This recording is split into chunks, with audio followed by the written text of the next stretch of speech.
I went cave exploring with some friends. I'm the only one that survived. I used to think Mammoth Cave was just another adventure, a tick off our list. It was supposed to be fun, a weekend to explore the shadows with my best friends, to test our nerves in the endless dark. But somewhere down there, under miles of stone, something went wrong. Now, one of us is missing, and I swear, I can still hear him calling. We'd been going for hours, our voices echoing through the tunnels, each one mocking the confidence we had when we started. There was me, Sam, and my friends Luke, Jared, and Ben. Ben was always the daring one, the first to wander ahead, the one who'd get us into trouble just to laugh it off. But when he didn't come back, no one was laughing. It's strange. We retraced our steps, searched every crevice, calling his name until our voices scraped raw. Nothing. Just an endless silence, heavy and swallowing. And then, the faintest echo, like Ben's voice, drifting from somewhere deep in the shadows. Luke was the first to hear him calling. He stopped dead, his hand shooting up as we walked, telling us to listen. We froze, straining against the thick silence.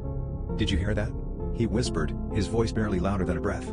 None of us had, but as we stood there, letting the silence settle around us, we heard it, a faint, distant call, almost swallowed by the stone around us. It was Ben's voice, unmistakably. He was calling out, the sound barely reaching us but bouncing off the cave walls in strange, warped echoes. The direction was wrong, though. The call wasn't coming from where we'd last seen him, it was coming from one of the tunnels we hadn't even traveled down. But maybe, somehow, the paths were connected. It wasn't impossible for cave tunnels to intersect. We were probably about 2 miles down at this point, so deep that the silence felt alive, closing in around us.